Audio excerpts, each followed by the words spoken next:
probably the worst I did was I was sent as a management surveyor in an early career to see a tenant that hadn't paid her rent, an Italian woman. When I arrived at the flat, she was dressed in a negligee. We had suspected she might be running a business, an immoral business from this flat. I ended up with an argument with her about why she hadn't paid her rent. She told me that the flat was in disrepair. I obviously said it wasn't.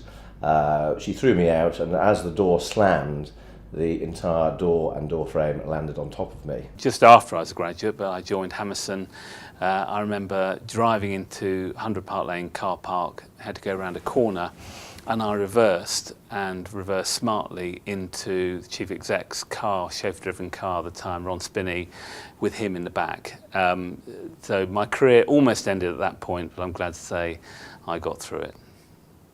Absolutely plenty, but I really don't want to admit them on camera. But the one thing I will say is that I was sent once as a graduate to look over a building up in the north of the country that we were going to sell and take some photos, and when all the photos came out, every single one of them had my car wing mirror in them, which was not very good. When I did my first measuring up of a building for a rent review process to get the areas right, I spent the thick end of a day measuring the building's common parts, to be told at the end of it, because I hadn't read the lease properly, that the common parts were not part of the rent review process, and I'd wasted an entire day, and it wasn't an easy building to measure, and anyway I got it wrong. When I first started out, that I found it difficult to stay awake, and I can remember more than once falling asleep in meetings. So I would advise graduates to make sure you get plenty of sleep before you get to work. Shocking mistakes. I think definitely don't try and print your boss's presentation notes 5 minutes before he's due to leave the office. We had some important clients in for lunch, and my job in those days was to pour the coffee after we'd had lunch, and I'd pour the coffee with a cafetiere, but the glass jug had turned round within the framework of the cafetiere, and I went to pour it into the client's cup, and the coffee went straight out the spout into the guy's lap.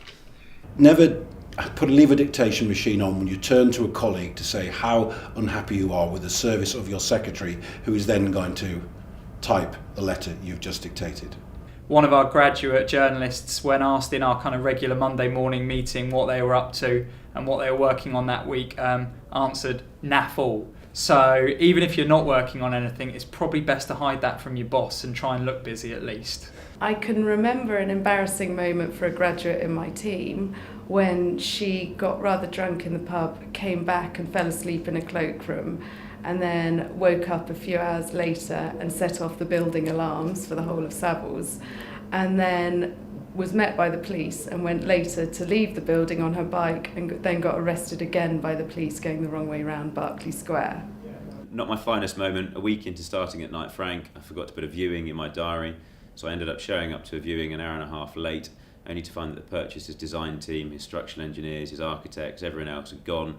He was there waiting to give me a good telling off when I arrived, so not the greatest thing to do in your first week. My boss at the time lent me his MGB GT sports car, and one night I was rather enjoying driving it and took a corner too fast in Rains Park near Wimbledon and managed to put it into two parked cars and create quite a lot of damage. That was a pretty embarrassing moment as a graduate. However, only beaten by the graduate that I employed recently, who took out my nice Porsche Cayenne to park it in the garage. I don't know what the hell he was doing, but he came back and said he'd put a small scratch on my car, and £7,000 of damage later looked a little bit more sheepish.